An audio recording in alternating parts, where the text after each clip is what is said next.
Mu mawulire agakagwawo wetwogerera nga Paulo Kagame tutagambwa si birungi okuva mu ggwanga lya Democratic Republic of Congo oluvannyuma lw'amawulire okufuluma nga gakakasa nti eggwanga lya DRC lisazeewo okudiployinga amagye agawerera ddala emitwalo 2 ng'amagye gano ganogoddwa oba busammambiro kweri eggye ly'eggwanga era Democratic Republic of Congo bagamba okuba nti litegekeddwa okubeera nga ligenda kwenganga abayekera ba M23 abali backed up by Paulo Kagame Rutagambwa n'amagye g'eggwanga erya Rwanda. Kakati wuliriza ekiwandiiko wano kifulumye n'obutambi ngenda bukulaga nga batugamba nti Democratic Republic of Congo egenda kudiployinga abajaasa emitwalo 2 bagenda kubasindika bakuume ebirombe byonna ebigambibwa okuba nti bijjuddemu ebyobugagga eby'omu ttaka kyokka nga ebirombe bino biri mu bitundu ebigambibwa okuba nti bibadde bimaamiddwa aba M23. Kakati wetwogerera Paulo Kagame Rutagambwa n'akabinja ke aka M23 balabika nga keekadde bandibanga bagenda kugobwa mu ggwanga erya DRC. Jjukira omukulu yavaayo n'akugamba tetusobola kujjawo kye bayita defensive measure.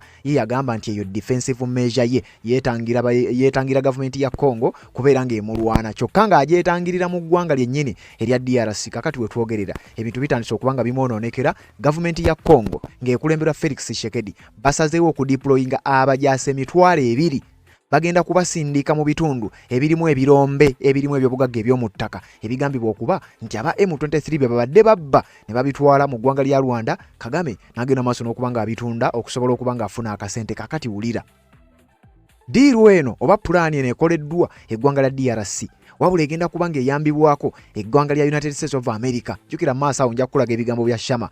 Pulezidenti w'eggwanga erya America Donald Trump yasuubizza nti agenda kuddamu okuba nga aleeta sanctions endala eri eggwanga lya Rwanda. Abakungu omuli Paulo Kagame Rutagambwa yennyini n'abamu ku bakungu mu magye ag'eggwanga erya Rwanda. Kyokka ng'ebyo bikyali bwe bityo, America yeegasse ku ggwanga lya United Arab Emirates bagenda kukola diiru eno bateeke obukadde bwa $10 babuteeke mu pulaani eno nga babaakinga eggwanga erya Democratic Republic of Congo basobole okuba nga badiployinga amagye agawerera ddala emitwalo 2 nga gagenda kubeera nga gateekebwa mu bifo ebyo ewali ebirombe bya golodi ewali ebirombe bya uranium n'ebyobugagga ebirala eby'omu ttaka. Ngenda kusomera ekiwandiiko awo ogenda kutya nga Paulo Kagame Rutagambwa si birungi yadde dakiika n'emu ensonga etandise okuba nga emwonoonekera mu ggwanga erya Democratic Republic of Congo. Congo ku luno egamba tugenda kudiployinga amagye emitwalo wagindaba 2 gigende maaso n'okuba nga gifaafaagana n'omulabe yenna anaagezaako okwesisiggiriza n'okugamba nti tagenda kuva mu ggwanga erya Democratic Republic of Congo. Musajja mukulu Paulo Kagame Rutagambwa ebintu tebigenda mu maaso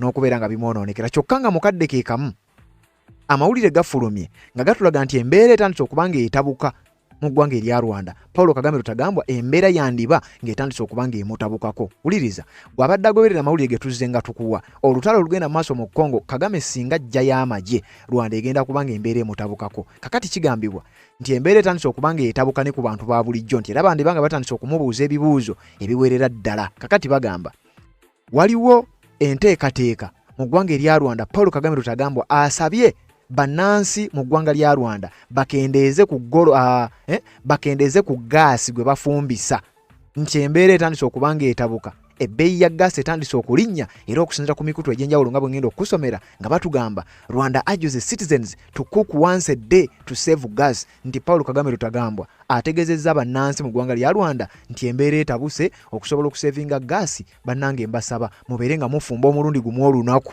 Kyokka ng'eri ali mu kubeera nga atigomya mu ggwanga erya Democratic Republic of Congo naye nga ku mulundi guno Congo yandibanga emukyukidde ebintu byandibanga tebigenda kusigala kyekimu. Felix Tshisekedi Chilombo embeera atandise okuba nga agituulako M23 ne Paulo Kagame ebintu birabika nga si birungi. Mu mawulire amalala agazuuse era gogenda okuwulira agatali malungi kigambibwa okuba nti waliwo akabinja Paulo Kagame kagambibwa okuba nti kayeyambisa nga kali mu State House kaba lobbyists nti bagenda mu maaso n'okuba nga bayambako okulaba nga baziyiza sanctions ezo ezoogeddwako. Naye nkugambye Donald Trump yakyeyogeredde ye kennyini nti essaawa yonna bagenda kukuba sanctions endala gavumenti y'eggwanga eya Rwanda. Paulo Kagame Rutagamba gyagenda maaso n'okuba nga akulembera bino n'ebirala byogenda okuwulira naye nga si birungi eri musajja mukulu amanyiddwa nga Paulo Kagame. Eggwanga lya Congo ku luno ligamba kakati ogenda kutuwulira. Paulo Kagame bukyanga ogamba nti tova mu ggwanga lya Congo ku mulundi guno birabika tebigenda kuba byangu nnyo. Kanzije mbeere nga mbikuwa n'obutambi ogenda maaso n'okuba nga obulaba ku mukutu ogwa Red Zone TV. ensonga z'obufumbo olina omwami naye ng'akutawanya, olina omukyala ng'akutawanya, bajja ne bakwagalako ne bagenda. Gwe alina ebizibu mu byenfuna nga ssente zikuyita mu ngalo, w'oteeka ssente zifa bufi, b'owola tebazza. Gwe aloota ng'ogwa mu nnyanja, gwe alumizibwa omutwe nga guganja okukuwona, naawe aloota ng'ebintu bikozesa ensonga z'obufumbo. Nina ekifo ku mugga awali amayinja we nnyambulirako ebisiraani, ekikwa, ekifiiriza, omudibo, obutaganja, obutaweebwa. Nzijanjaba abantu ab'enzikiriza zonna, nsiŋŋaanibwa njeru ku lw'ejjinja. Gwanjagala kuba ku nnamba yange eyo, naawe ali ewala ennyo yita ku WhatsApp. Yes, webale kubanga okyagoberera yonna gy'osinzira okubanga gy'otulabira. Nkugambye ebintu si birungi eri musajja wammwe Paulo Kagame Rutagambwa, eggwanga lya Congo litandise okubanga limutabukira. Wuliriza, okusinzira ku mukutu gw'amawulire ogumanyiddwa nga Extra African Media Group batugambye Democratic Republic of Congo to secure mining sector with 20,000 guards backed by the United States of America and the United Arab Emirates. Kakati gana amawanga UAE n'eggwanga lya Amerika bakwataganidde wamu bagenda kuyambako Congo bajiwe obukadde bwa $100 obugendo giyambako okubanga ediployinga amagye agali mu mitwalo 2 gaberenga gagenda mbifo ebijjuddemu ebyobugagga eby'omu ttaka. Ebifo ebyo ebigambibwa okuba nti Paulo Kagame Rutagambwa ng'ayambako abayekera ba M23 byebifo ebigambibwa okuba nti bebadde basiisiddemu era nga bagenda maaso n'okubbayo golodi, uranium n'ebyobugagga ebirala nga bwe tuzze nga tukugamba obanga obadde ogoberera. Nkakasanga bino obimanyi bulungi nnyo. Batugambye the Democratic Republic of Congo is moving to strengthen control over its mining sector with a $100 million security initiative, according to a Bloomberg report. Okusinzira ku report efulumidde ku mukuto gwa Bloomberg, bagamba nti eggwanga lya Democratic Republic of Congo ligenda maaso n'okubanga lisekiwalinga n'okustrengtheninga control yaalyo eri kye bayita mining sector, naddala ebitundu ebyo ebijjuddemu ebyobugagga eby'omu ttaka obukadde bwa $100 security initiative egambibwa okuba nti egenda kuwoomebwamu omutwe eggwanga lya Amerika n'eggwanga lya United Arab Emirates aga amawanga abiri. Sisuubira nti aba M23 banaasobola okulwanagana nago. Wuliriza, batugamba nti authorities plan to deploy up to 3,000 recruits by the end of the year within a long-term target of 20,000 mining guards nationwide by 2028. Essaawa yonna eggwanga lya Congo nga likulembera Felix Tshisekedi bannansi bandibanga bagenda kulaba ku mirembe mu ggwanga eyo nga ffe abalwaniridde enkyukakyuka ebbanga tetunnaba kugirabako. Eggwanga lya Democratic Republic of Congo nakugamba teweewuunya nnyo ng'abakulembeze abamu ekibatutte n'ekibajje mu buyinza bwabwe kyandibanga kigenda kusibuka mu ggwanga lya Democratic Republic of Congo, kubanga bano batugambye nti ab'obuyinza mu ggwanga lya Congo batandise ne initiative eno nti bagenda kurikrutinga abajaasi 3,000 ku nkomere guno mwaka gunaggwerako nga badeployinza abajaasi 3,000. Kyokka jjukira twakugambye nti eggwanga lya Isirayiri, eggwanga lya Turkey n'amawanga amalala gali mu Congo bali mu kutendeka amagye g'eggwanga erya Congo. Kati Congo egamba twagala tufuneyo abajaasi 3,000 tubadeployinga embirombe oba mu bitundu aba M23 bye baagala okujja babbemu ebyobugagga eby'omu ttaka. Kakati mu kaweefuba oyo twagala omwaka guno genda okuggwako ng'abo already bamaze okuba nga bali deployed. Kyokka nti balina ne long term target y'abajaasi 2,000 babere nga badeployingiddwa nationwide okuva ku nsalosalo ez'eggwanga erya DRC gye zitandikira gye zikoma gye ziraga yonna gye zeetooloola. Eggwanga lya Congo ligamba twagala tudeployinge eggwanga lya Congo lyonna buli ewali ensalosalo zaalyo nga waliwo ebyobugagga eby'omu ttaka oba nga tewali tugenda kudeployinga. By 2028 twagala mu Congo mubeere nga security buli kintu kyonna nga kiri wansi wa gavumenti ye Kinshasa. Awo tuba twogera ku Felix Tshisekedi Shilombo ne gavumenti ye eya Democratic Republic of Congo. Kakati ye musajja mukulu awo ebibye biba si birungi.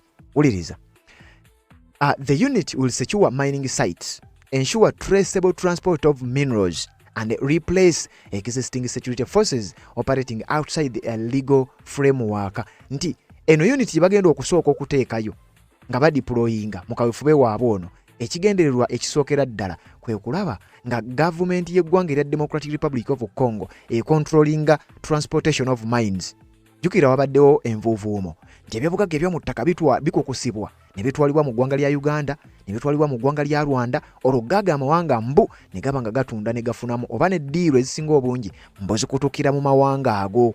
kakati wano bakugamba nti ab'obuyinza mu ggwanga lya Congo ye kaweefube gwe baasookeddeko okwagala ogenda maaso n'okubanga balwanyisa nti twagala ebyobugagga byaffe ebiri mu ggwanga lya Democratic Republic of Congo tubeere nga ffe tubyetundira, ffe tubyemanagingira era nga ffe tumanya butya bwe tugenda mu maaso n'okubeera nga tubifunamu mu ggwanga lyaffe. Kakati nti baagala babeere nga baddira amagye gonna oba obubinja bwonna obw'ebyokwerinda obuli mu ggwanga erya Congo mu bitundu ebirimu ebyobugagga eby'omu ttaka nga tebuliyo mu mateeka. Congo eyagala kubujjayo ezzeeyo amagye gaabwe agali mu mateeka era gali wansi wa kontrol yaabwe. Kakati gano amawanga amalala agalinayo amagye simanyi wawe gagenda kudda, simanyi ensonga gagenda gikwata gatya, naye nga gavumenti ya Congo yeegamba nti kakati kaweefube yatandise dda eggwanga lya Rwanda abayekera ba M23 bandibanga tebagenda kuddamu kulaba ku nsonga ya byabugagga bya mu ttaka oluvannyuma lwa gavumenti eya Felix Tshisekedi Chilombo okubanga kakati ewera nkolokooto. Kyokka ng'ebyo bigenda mu maaso ate jjukira n'eggwanga lya Amerika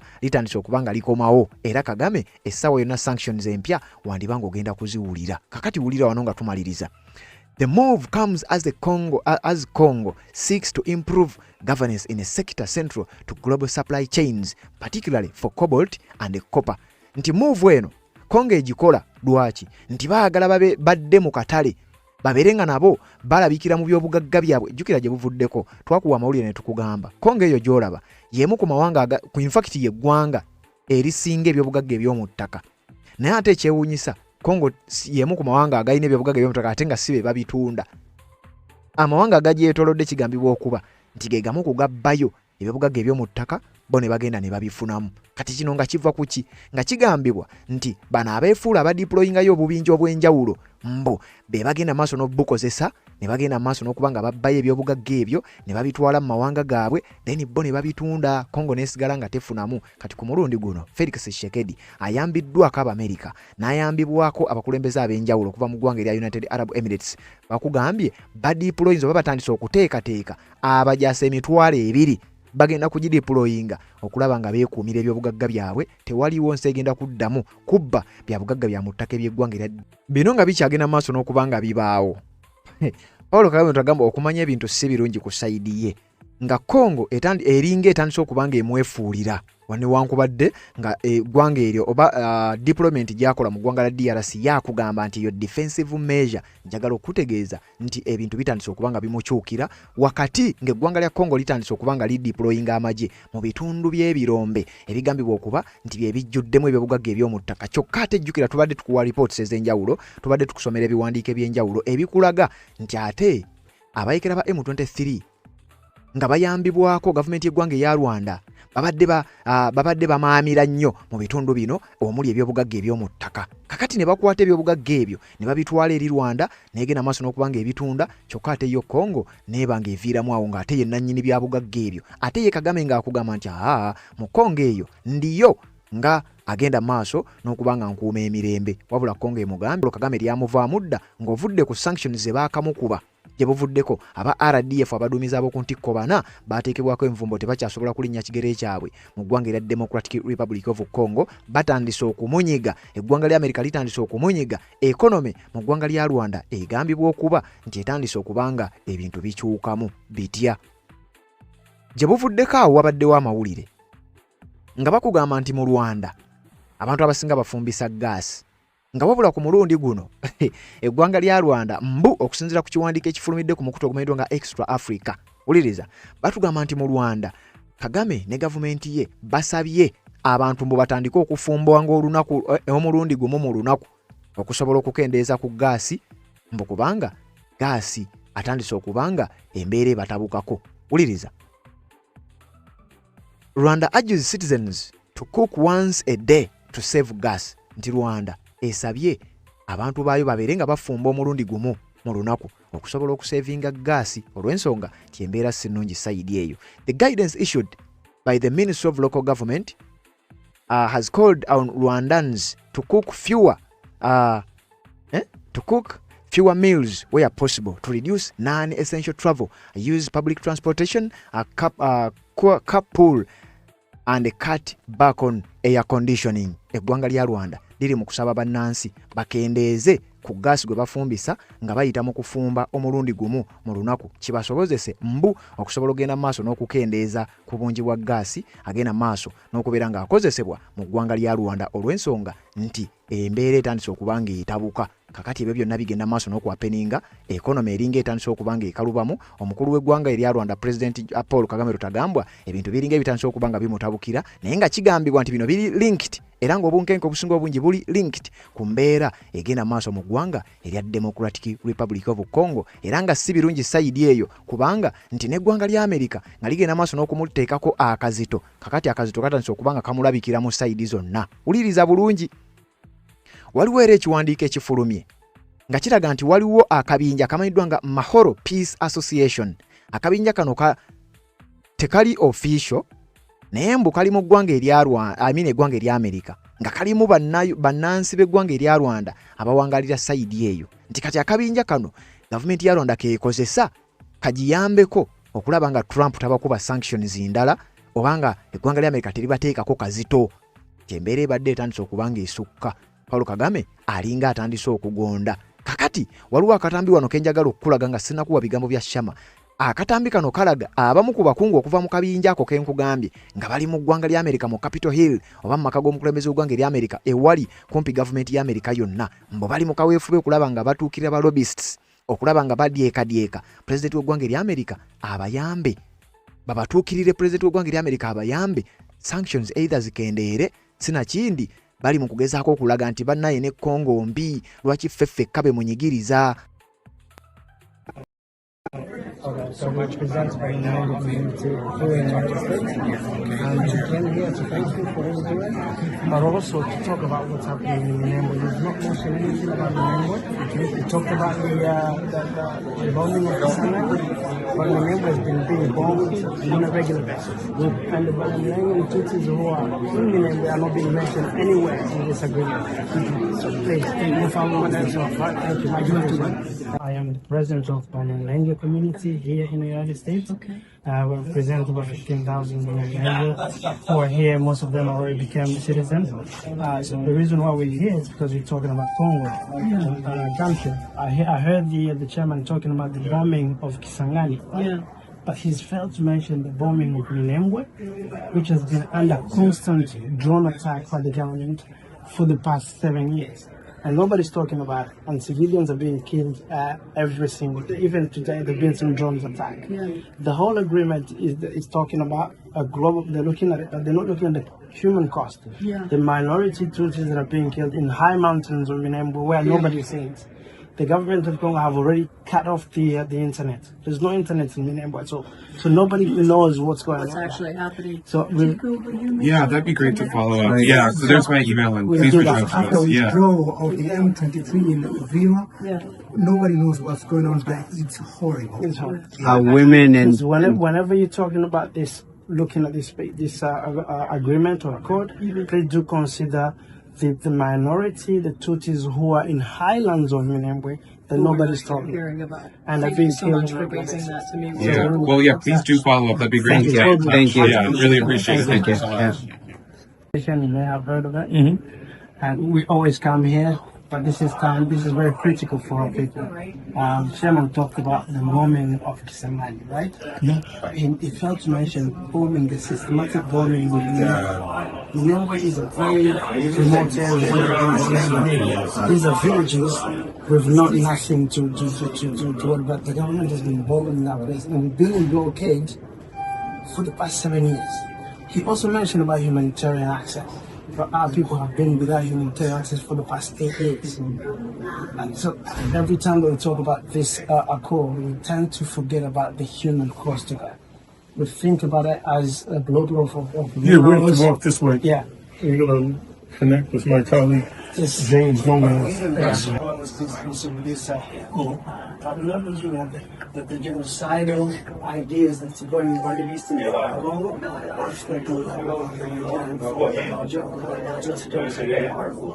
That idea to the Eastern but also being president that he has the right? So when you look at this piece of it, please look at the human cost of it. Look at the minority people that are incarcerated and include us in those areas. The gentleman talked about a global look at this way. We're just not going down and look at the deep issues that are so please consider that. I still will. Yeah. We're going to put my company James Bonner. Yes. We'll be able to follow up. Okay? Definitely. Okay. Thank you. Thank you. Thank you. I appreciate it. Thank you so much. Thank you for listening to us. We're talking about Congo right now, but one thing that we're not really mentioning is the fact that a minority group is being killed in the Minembwe area.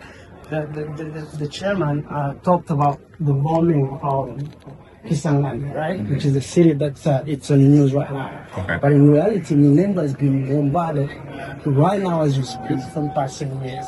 It's been unoccupied. Okay. And for that reason, the people are not being talked about in this call. Okay.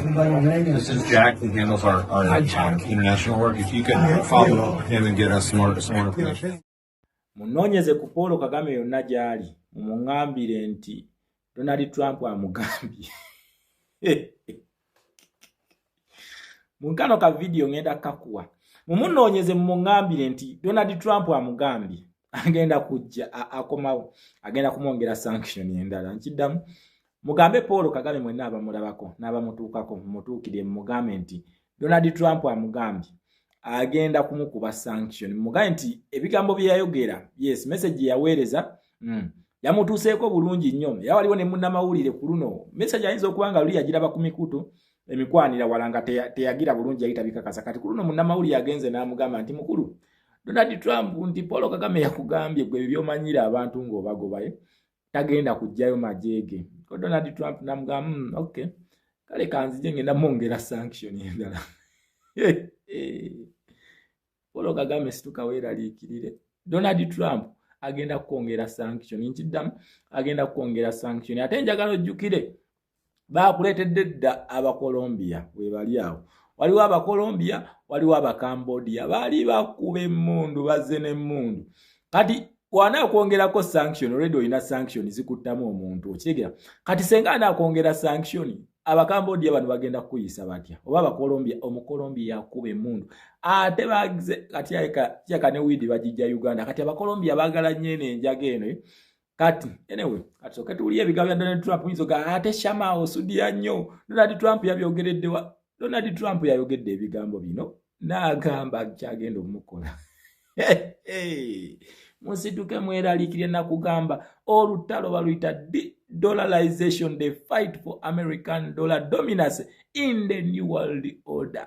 New world order egenda kujjirako buli gwomanyi nti abadde alowooza nti wakitalo. Easy replacement is already in place. Rwanda yote tulinayo kagundi konna kebuuza. Era bonna bemulaba nga tebalina mumanye nti abo bo baakusigalawo. Naye bano abalina bagenda. Nkiddamu buli alina replacement under American foreign policy. Under American foreign policy nga mweyita to save the American dollar. Kitegeeza balina replacement zaabwe. Atusooke tulye Donald Trump then tuyoke tujje tulabe ku replacement zino. Tulabe nebiri mu nteekateeka. Ate nga n'omusajja yakamala okugamba ono weeno nti endowooza munaku nga 2 emabe olujja sinkya lunaku lwaki omusajja addayo Washington DC addayo ku Capitol Hill anaye Kyagulanyi naye ati naye aye nawe erekamu omusajja tanywe ku mazzi. Omusajja abadde amanyi atukwatidde mu sovereignty bill ffe tumugamba giyise. Nkidda mu sovereignty bill mugiyise tulaba ani gwegenda okukwata. This time round no escape spiritually, politically and socially.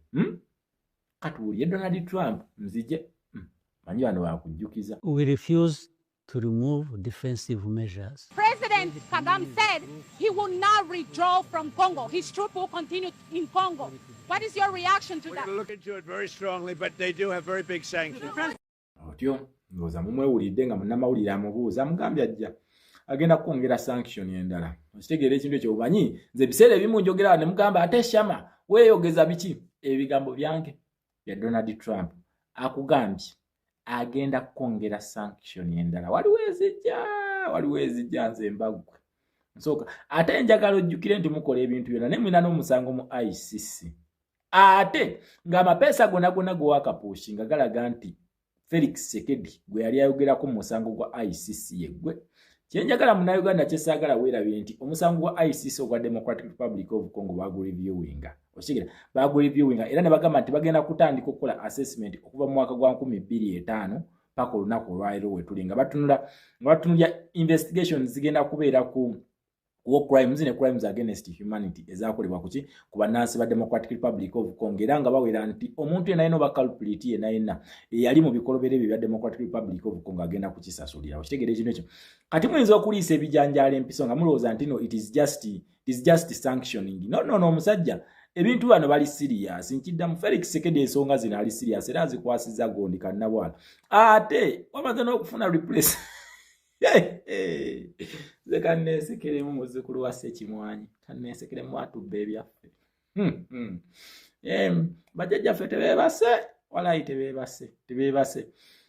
Abaami bano bayina omusango mu ICC bagulina. Okitegeera ekiro ekyo ate bayinza okukola wanene amampati nga balowooza nti kakati ffe katukyange wano katukyange wali bakulu. Omusango gwa ICC gujja bagenda kuba jeeke. Kati gwe otunuulira abantu bano nga tomanyi na strength yaabwe bagijja. Walayi nze simanyi na strength. Simanyi ki bantu bano kye bayimirirako.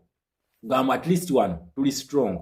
Ekyo sikitegeera. Kubanga otunuulira all odds zonna odds they are losing it all. At all odds. Teriyo odi n'emwe bayimiridde n'ogamba nti okay eno senga beera bagitetenkanyiza esobola okujja nti n'akasuwa ke babadde bayina aka China nako katandise okukola ki okwedistancingako nga kabejjako. Okitegeera ekintu ekyo akasuwa kano ogenda kukalabira combination ya Felix Tshisekedi ne Kim ne Xi. Okitegeera owa China nti yalabye nga akiruzinga ng'ekintu kyonna kigenda ku side y'Omumerika n'agamba nedda ssebo Tshisekedi soko ojje waneno tuogere oyina 50% ntiye njirina naye nkoze ntyo okumpaako namugamba mukulu okuwa nandikuwadde naye musajja gwe oyina nnyo olugezigezi. Okitegeera ng'agamba we China nkiddamu nga Tshisekedi agamba we China olugezigezi olwo olumujjudde. Ekifaananyi kikyo manyi mujja gamba mujja kugamba Shama weeyogeza luntu gwe nze nabagamba nze ebintu byenjogera bibeerako evidence. Felix Tshisekedi n'agamba wa China ojjudde nnyo olugezigezi naye tugenda kukulagako nti nsobola okwavuwaza yo economy ye China eyo gyewepanga nayo ko China kakati nkoze ntya nemonga first of all you're dealing with our enemy kubanga nabagamba nti eno Uganda ffe tulina side bbiri ne mu East Africa ne mu Africa abali serious nkiddamu abali serious tulina side bbiri. Tuyina the opposing side the oppressed side ngera waneno ffe tukulembeddwa no mu Great Lakes region essaawa eno sofa tukulembeddwa Felix Tshisekedi nga frontliner yani His Excellency Kyagulanyi kasita malobu kwata bwati awo tujja kugamba ani agenda okukulemberamu awo. Okitegeera naye nga ife tukulembeddwa Felix Tshisekedi nga frontliner kubanga ki yatuula ku United Nations Security Council ffe ba oppressed nga kutwogera ku bannansi ba Congo ne twogera ku baana baffe abawazalendo ne twogera ne kuki ne ku maje ga Burundi. Yes nago tulinayo gundi awo kale kagondi katulinayo ne oppressing side yene ngamba mbu egenda tukozesa kochi kati Felix Tshisekedi n'amugamba nti mukulu okwatagana ne side eri ne mu Uganda era gwomo ogambo genda teeka sente mu pipeline kakati nze nkwatagana ntya naawe kolo n'amugamba kakati nze nkoze ntya banyi nawe kama Uganda tuli bagagga bano bachali bano batwepankira ko lwabwerere naye ffe tuli bagagga tusobola okusula economy zaabwe. Felix Tshisekedi n'amugamba nze economy yo osobola ogikuba ko n'amugamba kitufunze nkimanyi nti economy yange osobola okukola ki osobola okugisuula kati nkoze ntya n'amugamba kati we distancing ko nkambe ekifaananyi kishawo n'amugamba kati we distancing ko nno ndabe nkutestingemu tulabe wogaana ngenda kukugoba kono ye kale obanga ekyo kyosazeewo ate nze naakola ki naakujemera kono nti kale ono naakola ki ne distancing akwani kumuyayi.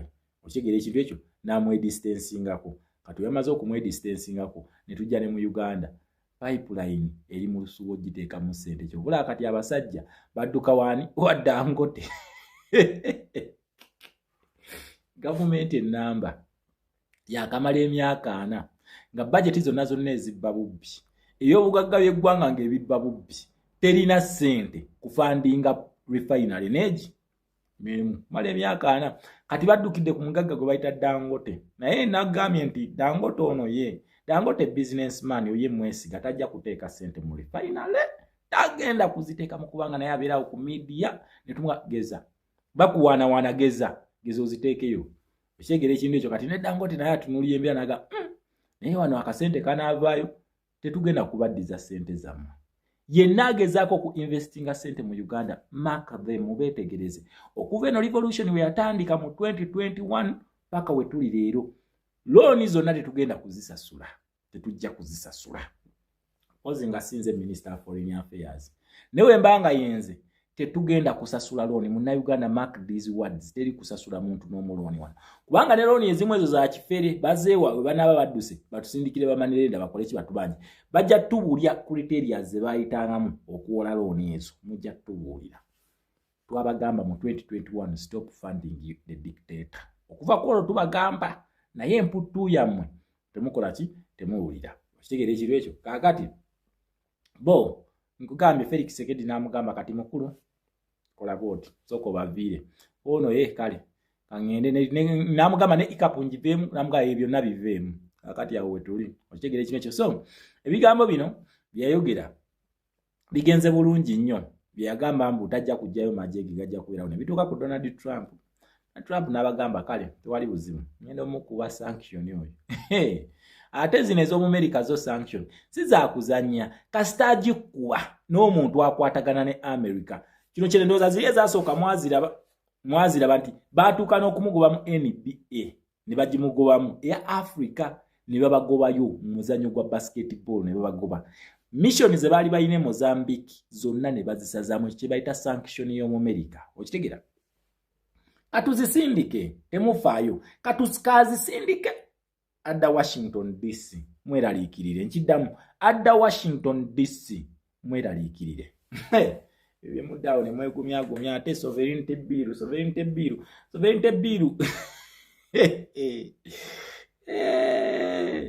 bana abantu bano bansiza kale nze njagala sovereignty bill eno bagise twawube n'abataasa nze njagala nakole buli kintu kyonna kyonna kyalowooza nti kyekisobola omulemeza ku ntebe njagala bakikole buli kye balowooza nti kweno stage kyekigenda okubalemeza mu ntebe njagala bakikole naye nze nabagambye option eri eki is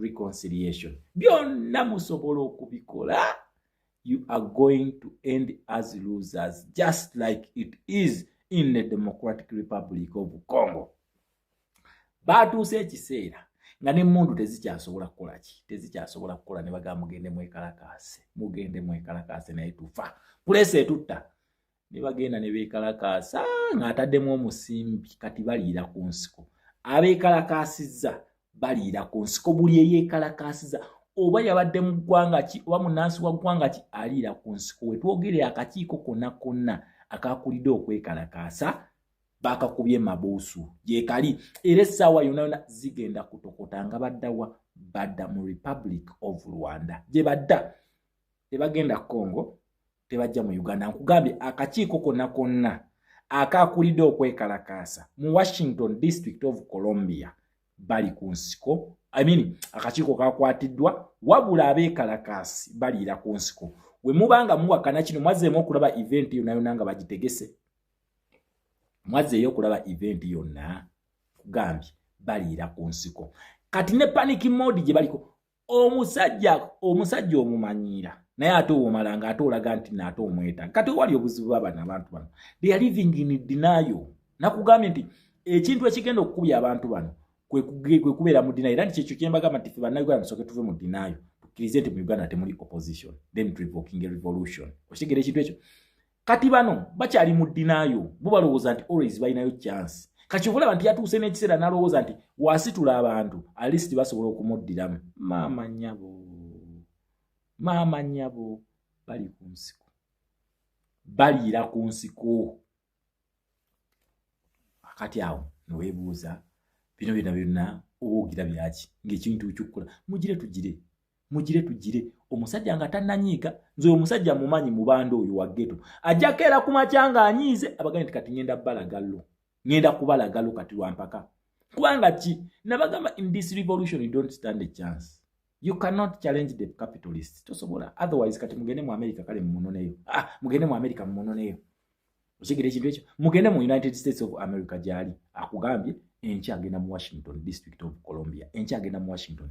Washington we wali Capitol Hill. We wali Capitol Hill. Mugende mu munoneyo. Temuyina maanyi gago temugalina. Senga anagakwata n'agaleeta bw'ati. Wallahi bagenda kubalaga lo. You know nti sente zonna Uganda zeekozesa ziva mu bakyerupi bano. Ebyo muleeta ebya sovereignty bill ebyo. Wewe era nga mweba bawa sente, you call it trade. And once they are holding you accountable because of the money, when Ugandans are saying stop funding this dictatorship, ate kakati mwe you call it. Awo mwe nga mujja nga mukiyita ki? Nga mujja nga mugamba nti no kino simanyi mugeragene sovereignty yensi. Kati wali obuzibu. Nze nange ebiseera ebimu ngenda nange kennyini nange agamba reconciliation sometimes mumpa obuzibu okubasomesa ebintu bino mubitegeere kubanga mmwe mundagira ddala nti temwagala kutegeera kintu kyonna. Okyegera ba NRM awula gwe Munnayuganda kugamba gwe teweeraliikirira bamufiira. Saagala bangi abajja mu inbox yange naye tulabye ebiki. Stop lamenting, stop crying. We are going in the new Uganda. Oba ndibaawo oba siriiwo tugenda mu new Uganda. Kino ekisanja ekisigaddeko weeks 2 ku 3 kyagenda okusembayo okufuga. Nkiddamu ekisanja ekisembyayo weeks 2 ku 3 kyasembayo okufuga. Tagenda kuddamu kufuga. Temweraliikirira balayidde ba MP banuupo bate balayidde temuddamu kweraliikirira. Nze kino ekintu nkibasomesa njagala bakole ekituufu. Bategeere nti ensi ekola ki? Ensi etegeera era ensi eraba. Njagala mubateekeko amaaso nti ono yeerayiza oyo si omu ku ffe. Oba balayidde oba tebalayidde, peace war, they can only slow us down but they cannot stop it. Tebasobola. So temuddawo kweraliikirira nti abaka balayidde sibanya abaka tebakoze eki. Temukyeraliikirira. Nze kino just nkikusomesa kubanga ki tuli mu kintu kye tuyita revolution kabeera kasengejja. Kati gwe njagala olabe wetegereza elements ezo bwezityo n'oziraba ng'omanya nti yatuliddemu olukwe tusigale nga tutambula. Kyesaagala muddawo mutandike kuwoza ate ababaka ne tubalonda ababaka. Ekyo kye njagala nkujje mutu open your eyes nkulage nti it is the people power to win for Uganda. Yes, obola National Unity Platform lolo yabwe yaweddeko dda.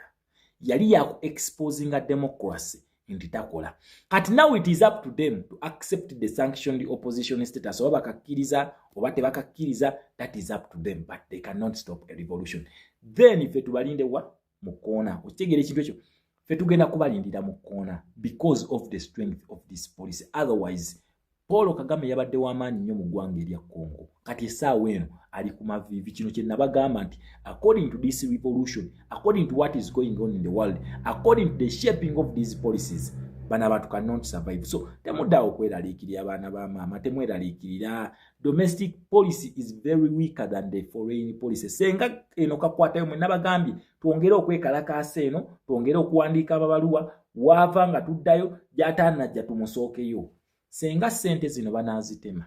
Mula zino milioni 315 ezo. Tebalina gye bagenda zijja. Tewali abeetegesetese okulayira abo. Ate bajja kudda mu bantu nga Fred twabateekako ki ka red mark. That is why you want to open your eyes, to keep your eyes open. Mumubeetegereze. Tugenda mu by elections. Bagenda kudda nga babeesinisizaako. Then waddanga yeesinisa mugamba obijjukira twagamba ntolayira wakola ki? Osobola okulayira mu gavumenti ebbiri. Kati walayirira mweri kitegeeza eriye yamwe twagijjako ddayo okolere mweri.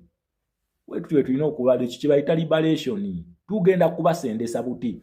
That is why I want to open your eyes to see, not to cry, not to lament, but to see. Okitegera ekintu ekyo how facade democracy works. Nenga nti bonna abanakkiriza babeera batuliddemu olukwe, but we are not going to cry. Revolution yeyina okuggwa. Kyagulanyi Ssentamu Robert ye president wa Uganda addako. Nkiddamu ye president wa Uganda addako. Ojja kuŋŋamba nga Wanigwado yete baamuleeta kumuwa bwa president. Wanigwado okuva mu 2021 mwaddamu okumuwulira ng'ayogera. Ono okuva mu 2021 yali asirise. So kitegeeza somehow somewhere Wanigwado was compromised. Ochegera yali compromised unlike Kyagulanyi is not compromised. Ochegera ekintu ekyo. So temudda okweraliikirira bannange, temukyeraliikirira. Tugenda mu Uganda, ekyo kyo mbakakasa. Tugenda mu Uganda tusabe bulamu tubeerewo ffenna tulabe kweyensa ensuubize. Ekisanja kiggwako mu weeks mmeka? Ekiri legit weeks. Kati just imagine nga sente tuzisaze nga ababaka abo bali eyo bagenda basasuza ki emisaala. Mujja gamba ajja tunda ebintu abiguze China. Senga bakuba sanction. Ezensi zonna eziri sanction zikwatagana ne Russia ne China ne sanction ezimenya. Era olaba Iran ebbanga lyonna nebadde esiise naye ng'efo omugugu gwa sanction. Era ku terms zeeteeka ku mmeeza egamba bannange sooka okole ki? Sooka onzigyeko sanction zewatukuba mu asset freezing ne asset freezing zewatukolako. Okitegera? Kitegeeza nti bajja muwujja sanction. N'abo abeewaana wano ogenda okulayira abwe mujja kulaba nga nabo tebakyalina sente zibakola ki. Then ate batandika okweyogezaawo nja kufaafaagana n'omuntu. Nze ndaba omuntu eyeerayiza olumala ajje atandika okutubejjagalira nja kufaafaagana n'omuntu. Just mark my words and watch that space. Bagende balayire. Ekyamagezi kye balina okukola is to boycott. But if they cannot boycott their greed, bagende. Gwe munansi tokaaba toleekaana nabo. Oshegera ekintu ekyo. Revolution tetambulira ku bano. Revolution etambulira ku muntu ogu. Ogu ye revolution leader. Then nejja naffe mu bantu. Ffenna tulina kwekuŋŋaanyiza ku muntu omu ng'ensowe zigira enkwego eziprotectinga gundi waazo. Kati naffe tulina okubeera omuntu ogu. Bana basigadde mu balabe bulabi. So temuddamu kwemenya. Ngate bagenda kulayira. Bagende balayire. Tebalina kye bagenda kukyusa. Ebintu olutalo luno lwa capitalist. Just mbani nakusomesa kintu kye bayita fasadi okitegere not to get disappointed. Sengola ebintu bino ng'obikoze ki ng'obirabye. Okitegere ekintu ekyo. Otherwise olutalo lwa shaping adda. Tuli ku capital K. Tubuzayo ke age ya kabanja. Kweno stage okabanja. It is boycott. Boycott yesooka then ne tudda ku kintu kye bayita protest. Naye nga tunasemberera protest waliwo embeera gye tulina okuteekawo egenda okusikiriza ono atayagala protest nga lowooza nti ali mu comfort zone nga lowooza nti nno ye yamalayo buli kimu akirina. Tulina okumukuliyetingira embeera egenda okukola ki? Egenda okumusika. Eno eyitira mu sanctions eyitira mu jeke. Bagenda kukubira abantu jeke wano nga tuyita mu crimes against humanity ezaakolebwa. Otegera ekintu ekyo. So noono wano Congo wano begendereze nnyo. Atono tulinayo n'ebya Sudan. Banaye bali abasajja balina emisango. Abasajja bano balina emisango. Nga gyonna woogiraba Amerika yamaze dda okukola ki? Yamaze dda okubeetola. So baana ba maama kyekyo mwe amawulire gano mugantuusizeemu mugambe Paul Kagame Donald Trump akugambye agenda kukuba sanction. Agenda kuwujja sanction. Ate wamala okuwujja sanction agenda kuwujjizaako ne jeke. For God and my country Uganda. Nsonga z'obufumbo olina omwami naye ng'akutawaanya, olina omukyala ng'akutawaanya, bajja ne bakwagalako ne bagenda. Gwe alina ebizibu mu byenfuna nga sente zikuyita mu ngalo, w'oteeka sente zifa bufi b'owola tebazza. Gwe aloota ng'ogwa mu nnyanja, gwe alumizibwa omutwe nga guganja okuwona, naawe aloota ng'ebintu bikozesa ensonga z'obufumbo. Nina ekifo ku mugga awali amayinja wennyambululirako ebisiraani, ekigwa, ekifiiriza, omudibo, obutaganja, obutaweebwa. Nzijanjaba abantu ab'enzikiriza zonna, nsiŋŋaanibwa njeru ku lw'ejjinja. Gwanjagala kuba ku nnamba yange eyo, naawe ali ewala ennyo yita ku WhatsApp.